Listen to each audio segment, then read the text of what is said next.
कर्मण्येवाधिकारस्ते मा फलेषु कदाचन मा कर्मफलहेतुर्भो मा ते संगोऽस्त्वविकर्मणि।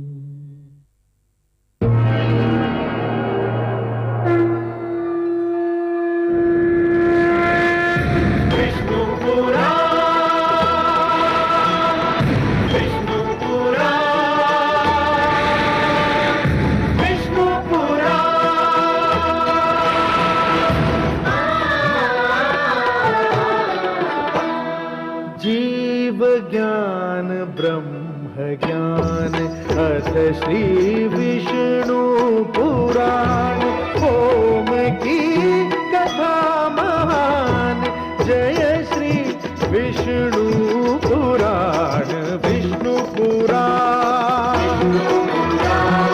विष्णु पुराण विष्णु पुराण प्रगटे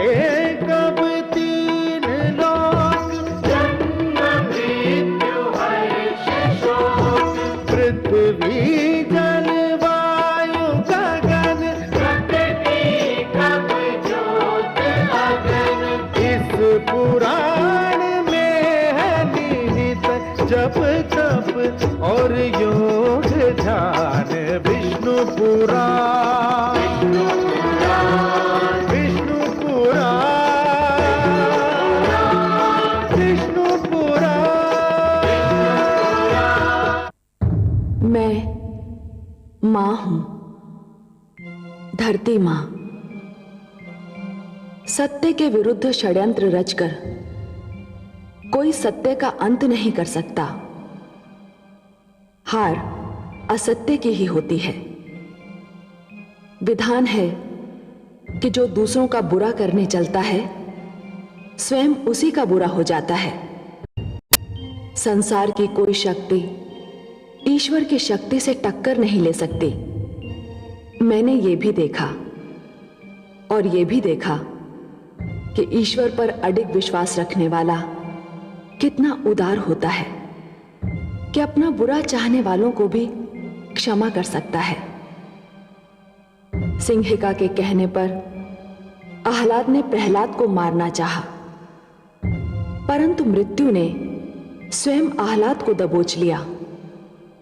और ये देखकर तो स्वयं मेरी आंखें भीग गईं कि प्रहलाद ने भगवान श्री विष्णु के समक्ष हाथ पसारकर आह्लाद के जीवन की भीख मांगी और भगवान ने सदा की भांति इस बार भी प्रहलाद की विनती सुन ली। सिंहिका आह्लाद की मृत्यु का समाचार सुनकर पथरा गई। देखना यह है कि आह्लाद को जीवित पाकर उसके मन का मैल धुलता है कि नहीं।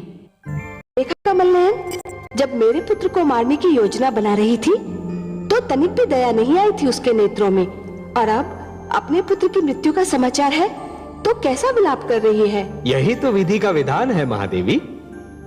जो दूसरे को दुख देकर हंसता है, होनी उसे दुख देकर 100 बार रुलाती है। इसलिए दूसरों को दुख देने से पहले इतना अवश्य सोच लेना चाहिए कि यदि इसी दुख का वज्र अपने सिर पर गिरे तो क्या होगा। महादेवी, जिस प्रकार बिच्छू को यह ज्ञान नहीं होता कि उसका डंक केवल किसी और को नहीं स्वयं उसे भी चुभ सकता है, उसी प्रकार एक दुष्कर्मी को भी यह ज्ञान नहीं होता कि उसका दुष्कर्म स्वयं उसे भी हानि पहुंचा सकता है। परंतु महादेवी, सिंहिका तो अभी इस बात से अनजान है कि आह्लाद जीवित है।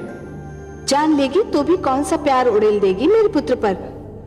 सुना नहीं आपने, अग्निदेव की सौगंध खाकर कह रही है कि मेरे पुत्र प्रहलाद को भस्म करके ही दम लेगी।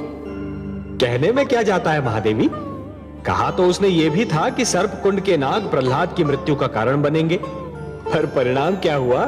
परंतु हे कमलनयन, मेरी समझ में नहीं आता कि अग्निदेव को सिंहिका को ऐसा वरदान देने की क्या आवश्यकता थी। महादेवी, अग्निदेव तो यह भली भांति जानते हैं कि भोले शंकर ने जो दैत्य गुरु शुक्राचार्य को वरदान दिया था उसका परिणाम क्या हुआ। अग्निदेव ये भी देख ही रहे होंगे कि आदि प्रजापति ब्रह्मा ने जो वरदान हिरण्यकशिपु को दिया उसका क्या परिणाम हो रहा है। यदि ये सब जानकर भी उन्होंने वरदान दिया है तो अवश्य ही कुछ सोच समझ कर ही दिया होगा ना। आप तो बस आगे का घटनाक्रम देखकर आनंद लीजिए।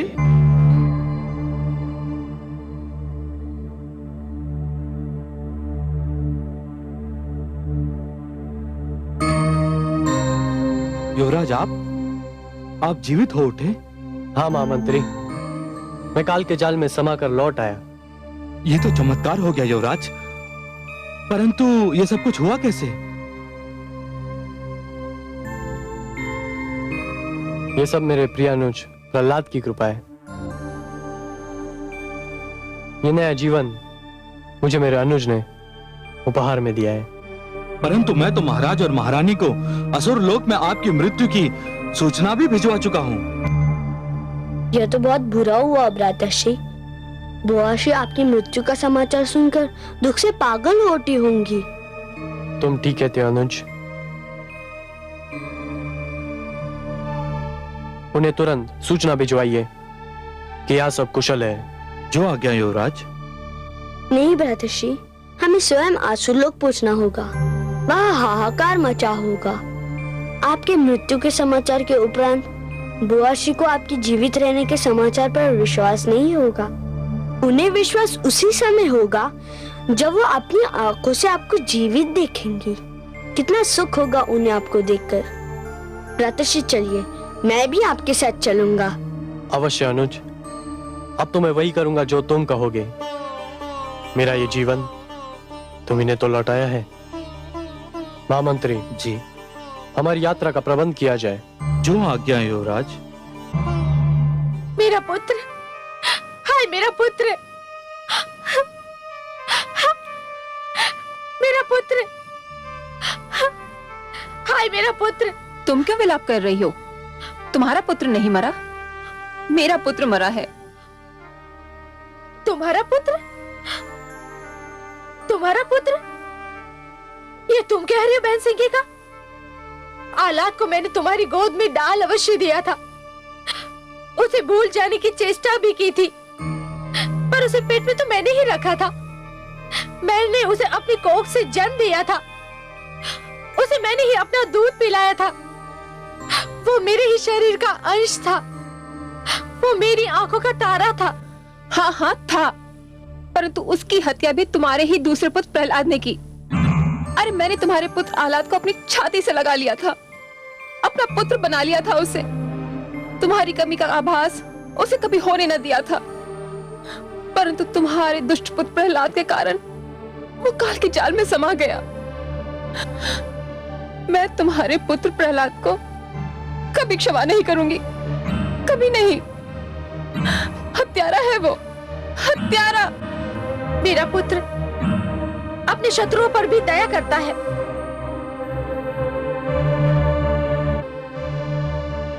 अपने बैरियों का भी आदर करता है। वह कैसे अपने भाई का हत्यारा हो सकता है? पर वो हत्यारा है महारानी, हत्यारा है वो। उसी ने आलाद की हत्या की है। हाँ हाँ, उसी ने आलाद की हत्या की है। मैं प्रहलाद का सर्वनाश कर दूंगी, मार डालूंगी मैं उसे। मैं उसके शरीर को जलाकर भस्म कर दूंगी। नहीं माते, माते इधर देखो, मैं जीवित हूँ। पुत्र, पुत्र,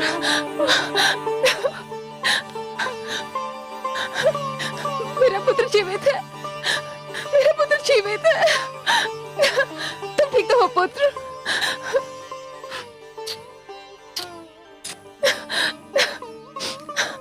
महाराज देखिए, मेरा पुत्र जीवित है, जीवित है मेरा पुत्र।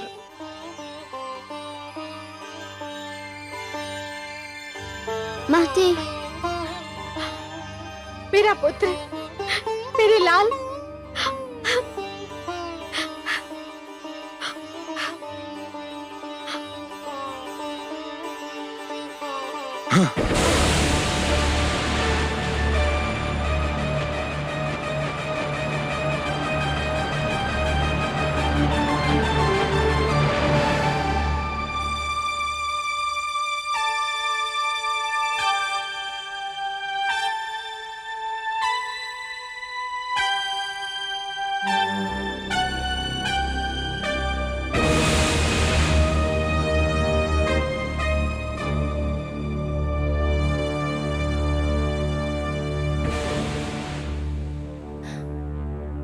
है मुझसे दुष्ट? ये आप क्या कह रही है माताश्री?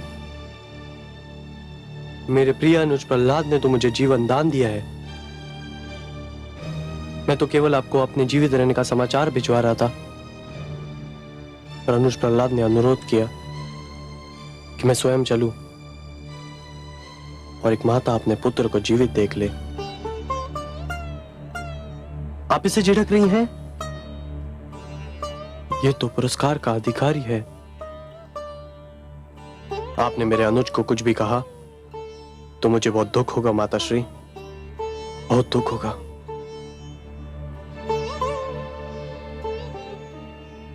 मुझसे भूल हो गई पुत्र।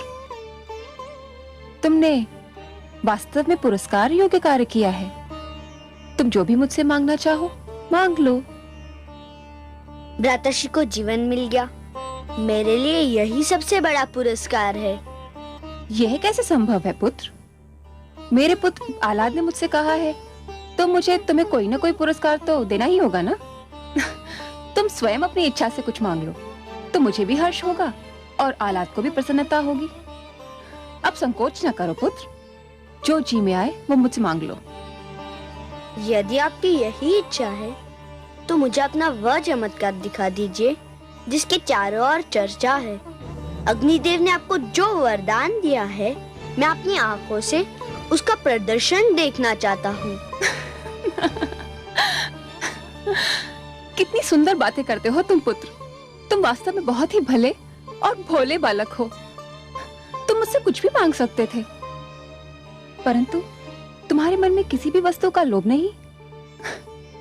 कितनी सुंदर इच्छा व्यक्त की है तुमने। मुझे बहुत प्रसन्नता हुई पुत्र। मैं अवश्य ही तुम्हें अपने वरदान का प्रदर्शन दिखाऊंगी। कब?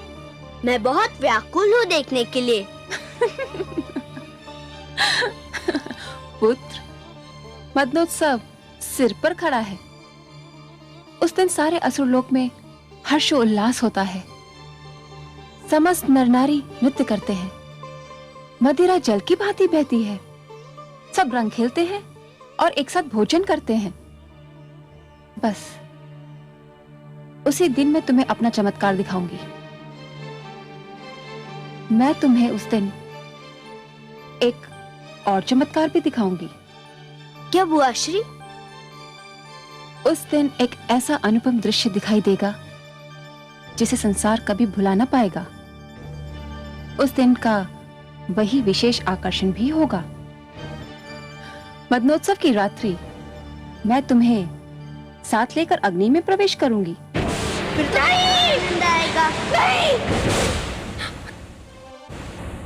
आज तो मुझे वास्तव में पुत्र प्रहलाद पर बहुत क्रोध आ रहा है। भोलेपन का यह अर्थ तो नहीं कि कोई जानबूझकर मृत्यु की गोद में जा गिरे। क्या हुआ महादेवी? सुना नहीं आपने? दुष्ट सिंहिका पुत्र प्रहलाद को गोद में लेकर अग्नि में प्रवेश करना चाहती है और पुत्र प्रहलाद ये समझ रहा है कि ये खेल होगा। या वास्तव में सिंहिका उसे कोई चमत्कार दिखाना चाहती है? महादेवी, जिसके मन में खोट नहीं होती वो स्वयं को भी सच्चा समझता है और दूसरों को भी। पर ये तो भूल है कमल नयन, और मुझे भय है कि पुत्र प्रहलाद भी यही भूल कर रहा है। नहीं महादेवी, भूल प्रहलाद नहीं कर रहा है, भूल तो सिंहिका कर रही है।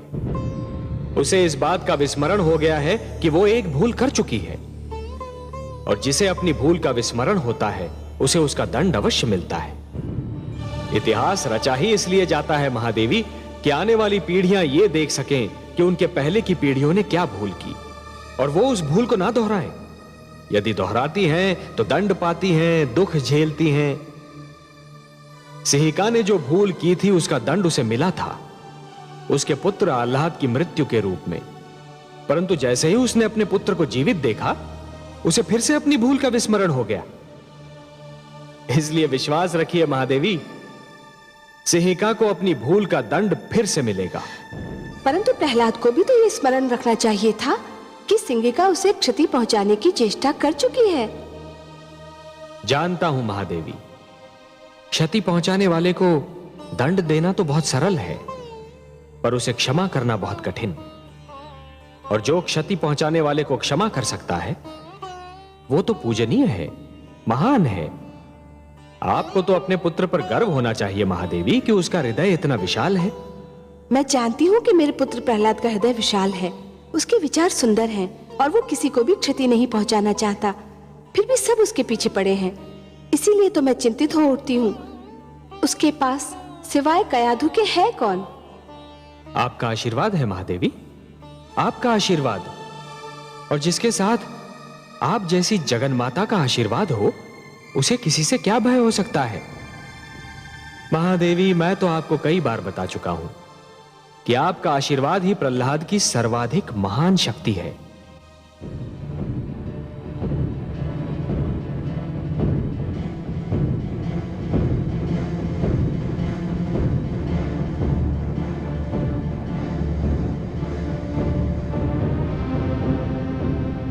असुर लोक वासियों सावधान, सुनो सुनो, ध्यान से सुनो। भगवान हिरण्यकशिपु ने घोषणा की है कि इस बार भी मदनोत्सव हर बार की भांति बहुत धूमधाम से मनाया जाएगा। भगवान हिरण्यकशिपु सदैव की भांति अपनी समस्त प्रजा के लिए मांस, मदिरा, नृत्यादि की व्यवस्था करेंगे, परंतु इस बार मदनोत्सव का विशेष आकर्षण होगा भगवान की छोटी बहन कामरूप देश की महारानी सिंघिका की ओर से उन्हें अग्निदेव के दिए हुए वरदान का महान प्रदर्शन। महारानी सिंघिका राजकुमार प्रहलाद को लेकर अग्नि में प्रवेश करेंगी। सारे असुर समुदाय का इस उत्सव में स्वागत है। आहा, ये तो चमत्कार होगा। इस बार मदनोत्सव का आनंद ही कुछ और होगा।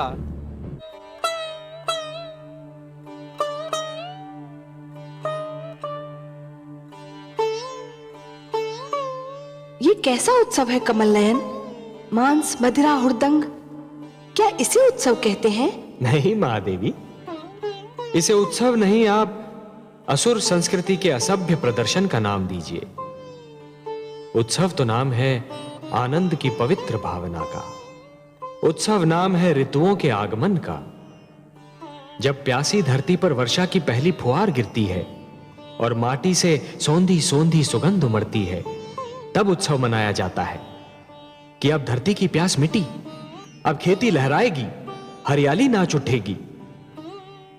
जब माथे पर पसीने की नन्ही नन्ही बूंदें फूटती हैं, तब उत्सव मनाया जाता है कि शरीर को कपकपाने वाली शरद ऋतु से पीछा छूटा। जब धूप भली लगने लगती है और समीर का झोंका मन में आह्लाद निर्माण करता है, तब उत्सव मनाया जाता है महादेवी कि झुलसाने वाली ग्रीष्म ऋतु का अंत हो गया। यही तो मैं भी कहती हूँ कमल नयन, उत्सव वो है जो आत्मा को शांति दे, जो सारे नगर का जीवन अस्त व्यस्त कर दे, जिसमें मदिरा पीकर सब अपनी सुध-बुध खो बैठी। वो उत्सव नहीं, कोरा हुड़दंग है। परंतु मुझे सिंघिका की चालों से चिंता हो रही है। वो मेरे पुत्र को लेकर अग्नि में प्रवेश करना चाहती है। मैं जानती हूँ कि उसके मन में क्या है, परंतु आपके पुत्र के चेहरे पर तो कोई चिंता दिखाई नहीं पड़ती। उसने तो अपनी सारी चिंताएं आप पर छोड़ दी हैं। तो आप भी अपनी सारी चिंताएं मुझ पर छोड़ दीजिए ना महादेवी।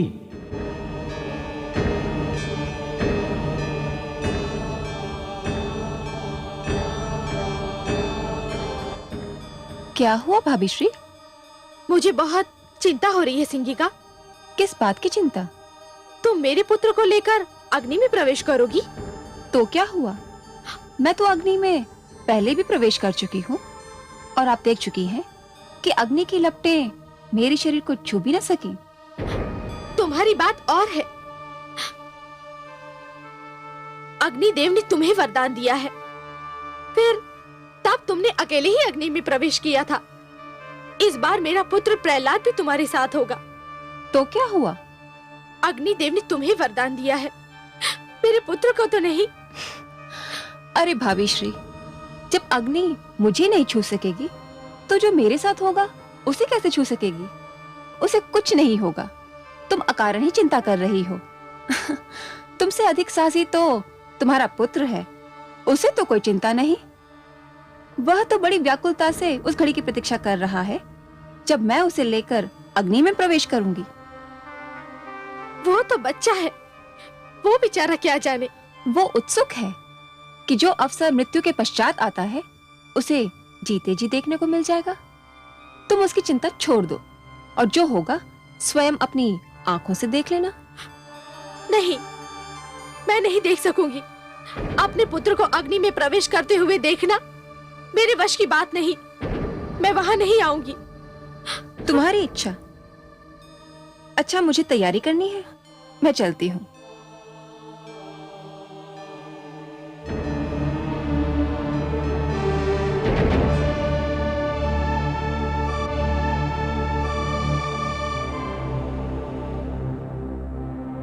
माताश्री तुम्हें लेकर अग्नि में प्रवेश करने वाली है। मैं तो एक एक पल गिन रहा हूँ। शीघ्र आए वो घड़ी जब मैं वो चमत्कार देख सकूं। यदि तुम्हें कुछ हो गया तो? बुआ कहती है मुझे कुछ नहीं होगा, मैं उनकी रक्षा में रहूंगा। और तुम्हें विश्वास है कि ऐसा ही होगा? हाँ, अग्निदेव का वरदान है उन्हें। पर तुम्हें तो नहीं है। तुम्हें कोई चिंता नहीं? मैं तो इतना जानता हूँ कि वही होगा जो मेरे विष्णु की इच्छा है, फिर मैं चिंता क्यों करूं? इतना विश्वास है तुम्हें अपने विष्णु पर? इससे भी अधिक। क्या उन्होंने तुम्हें कोई शक्ति प्रदान की है? उन पर अटूट विश्वास ही तो मेरी शक्ति है। जो भी तुम्हारे विष्णु पर अटूट विश्वास रखेगा, क्या उसे शक्ति प्राप्त होगी? अवश्य भ्रातश्री, संसार में तो सारा खेल विश्वास ही का है। विश्वास ही तो शक्ति देता है। मुझे भी दे सकता है? हाँ हाँ, तुम्हें भी दे सकता है। यदि ऐसा है तो मुझे भी अपने विष्णु पर विश्वास करना सिखाओ।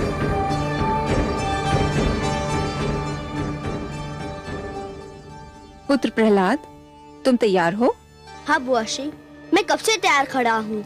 चलिए। चलो पुत्र। किंतु तुम्हारी माताश्री तो आ ही नहीं रही। क्यों? उन्हें भय लग रहा है। भय? किस बात का भय? उन्हें अग्निदेव के वरदान पर विश्वास नहीं है? मैंने भी उनसे यही कहा, किंतु उनका ये भय दूर ही नहीं हो रहा। मैं उनके पास जाऊंगा, मैं उन्हें लेकर ही आऊंगा। हमारी बात बीच में रहेगी भ्रातश्री। मैं उस शक्ति के विषय में इस प्रदर्शनी के बाद ही बताऊंगा।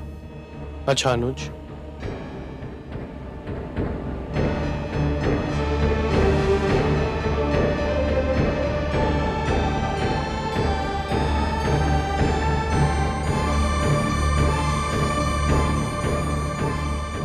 इस प्रदर्शनी के पश्चात तुम्हें किसी से कुछ भी कहने का अवसर नहीं मिलेगा।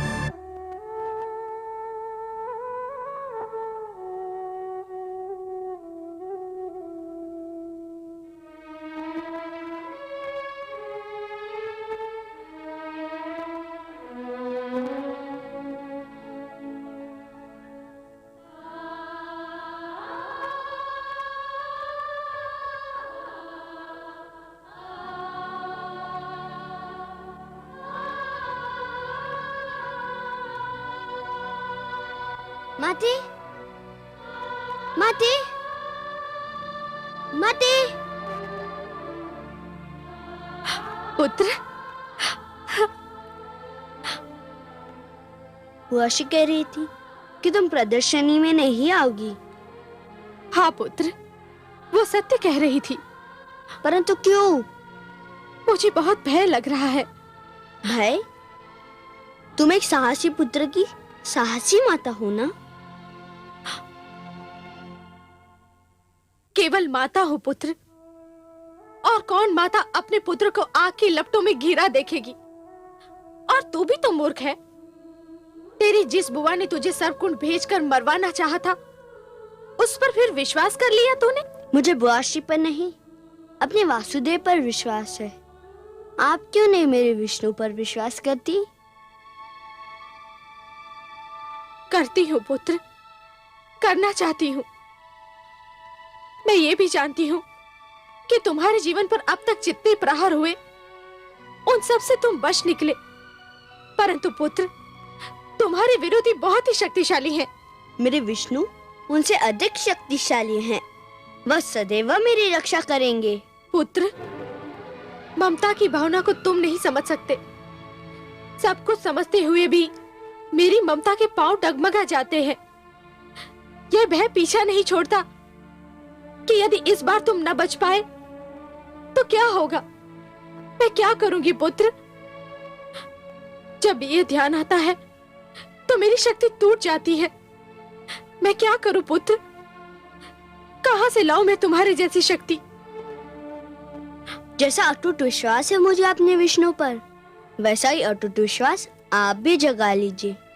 मेरी जैसी शक्ति आपको मिल जाएगी।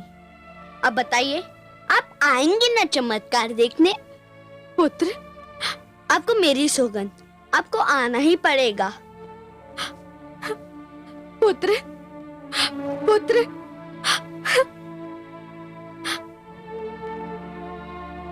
घातक,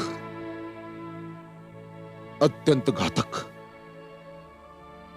वो दुष्ट प्रहलाद दिन प्रतिदिन मेरे लिए घातक होता जा रहा है सिंगिका। आज तो मुझे भी विश्वास हो गया कि यदि प्रहलाद जीवित रहा तो मुझे भी अपने पुत्र आह्लाद से हाथ धोना पड़ेगा। मुझे प्रहलाद से उसकी बातचीत सुनकर भय लग रहा है भ्राताश्री, कि जिस प्रकार प्रहलाद आपसे विद्रोह कर रहा है, कहीं एक दिन उसी प्रकार मेरा आह्लाद मुझसे विद्रोह न कर बैठे। इसीलिए मैं उस दुष्ट के जीवन का अंत करना चाहता हूं सिंगिका, क्योंकि यदि वो जीवित रहा तो दिन प्रतिदिन मेरे विरोधियों की संख्या बढ़ती जाएगी। और जो हमारे विरोधी होंगे वे हमारे भ्रातर्षि हिरण्याक्ष के हत्यारे विष्णु के प्रशंसक हो जाएंगे। मुझे तो यह भी आशंका हो रही है भ्रातर्षि कि कहीं प्रहलाद मेरे पुत्र आह्लाद को विष्णु के प्रेम जाल में फांस न ले। भ्रातर्षि, मैं तो यही देखकर सेहर उठी थी कि मेरा पुत्र प्रहलाद की बातों से प्रभावित हो रहा है। जानता हूं बहन, भली भांति जानता हूं। उस दुष्ट की वाणी बहुत सुंदर है। वो अपनी मीठी मीठी बातों से किसी को भी बहका सकता है। इसीलिए उसका अंत आवश्यक है। इसीलिए उसका अंत अत्यंत आवश्यक है। मैं आपसे सहमत हूं भ्राताश्री। विश्वास कीजिए, अग्नि के इस खेल से वो जीवित बाहर नहीं आएगा। मेरी शुभकामनाएं तुम्हारे साथ है सिंगिका, किंतु यदि वो जीवित रहा तो मेरा जीवन संकट में पड़ जाएगा। ऐसा नहीं होगा भ्राताश्री, मैं ऐसा होने नहीं दूंगी।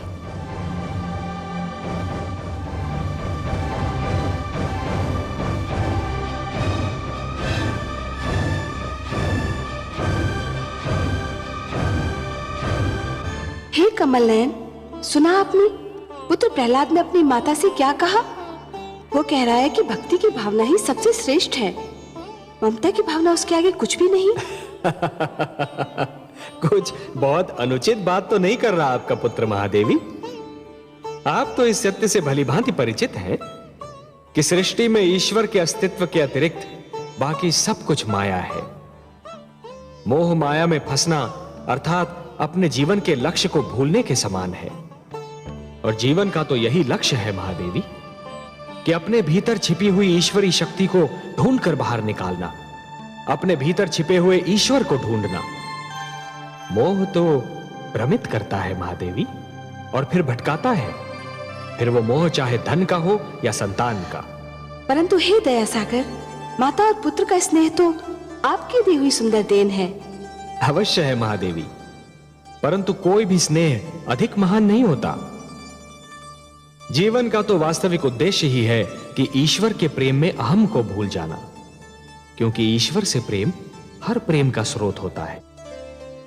जिस प्रकार मरुस्थल की रेत दूर से जल के समान चमकती है, परंतु निकट जाकर ही यह ज्ञात होता है कि वो तो सूखी रेत है, जल नहीं, उसी प्रकार हर मोह निकट से केवल एक भ्रम सिद्ध होता है महादेवी। ईश्वर से प्रेम ही जीवन के उद्धार का कारण होता है। आपका पुत्र कयाधु की ममता से अपना मुंह नहीं मोड़ रहा महादेवी, वो तो केवल ममता की धारा को भक्ति की ओर मोड़ने का प्रयास कर रहा है, क्योंकि वो जानता है कि भक्ति में ही शक्ति होती है। लीजिए, आपके पुत्र की परीक्षा की घड़ी आ गई।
महारानी सिंगिका पधार रही हैं।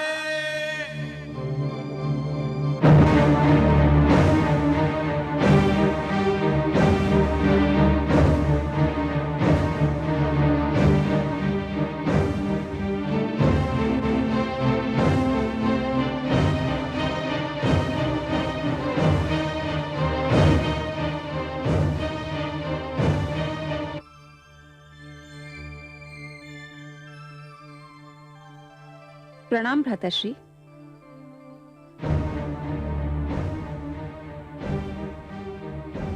कहाँ है वो दुष्ट, मेरा बैरी, मेरा विरोधी? भाभी श्री को लेने गया है। वह इस उत्सव में आना ही नहीं चाहती थी, परंतु प्रहलाद चाहता है कि उसकी माता भी इस अनुपम दृश्य को देखे। अभी उन्हें लेकर आता ही होगा। सिंगिका, उसकी मृत्यु अत्यंत आवश्यक है, अत्यंत आवश्यक। इस बार वो बचना नहीं चाहिए। नहीं बचेगा भ्राताश्री। आज आप अग्नि की लपटों का अद्भुत खेल देखेंगे। वही अग्नि जो मेरे शरीर को छू भी ना पाएगी। देखते ही देखते उसकी लपलपाती जीभ प्रहलाद के शरीर को चाट जाएगी। कुछ ही पलों में उसकी कोमल काया को वो राख में परिवर्तित कर देगी और वायु के झोंके उस राख को उड़ा ले जाएंगे। महारानी कयाधु, युवराज आहलाद और राजकुमार प्रहलाद पधार रहे हैं।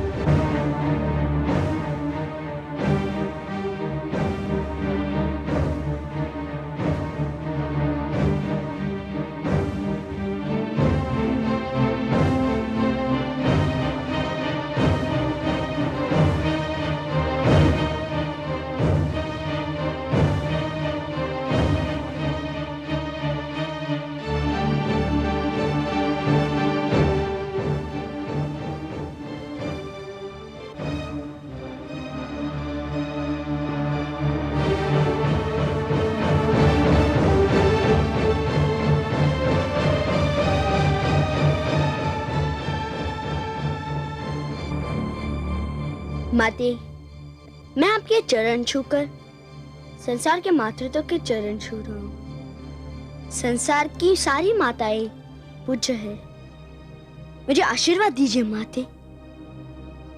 आयुष्मान भव पुत्र, आयुष्मान भव। चिरंजीवी भव पुत्र। चलो पुत्र।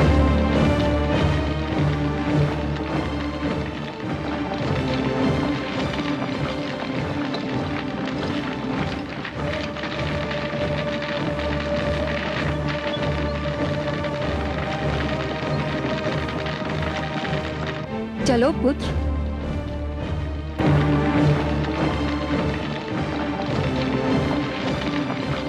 वो घड़ी आ ही गई पुत्र, जिसकी तुम बड़ी उत्सुकता से प्रतीक्षा कर रहे थे। मेरे भी जीवन की अनमोल घड़ी, तुम्हारे जीवन की अद्भुत घड़ी पुत्र। जो भी इस चमत्कार को देखेगा भूल नहीं पाएगा, और जो भी इस चमत्कार की चर्चा सुनेगा सिहर उठेगा। रहते महाप्रलय तक आज की इस प्रदर्शनी की चर्चा रहेगी। चलो पुत्र।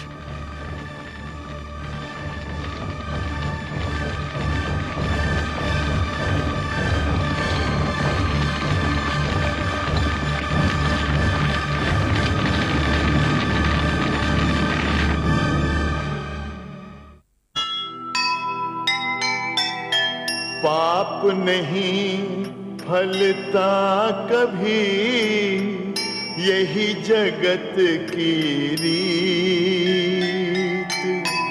पुण्य के पथ पर जो चले, सदा उसी की जीत।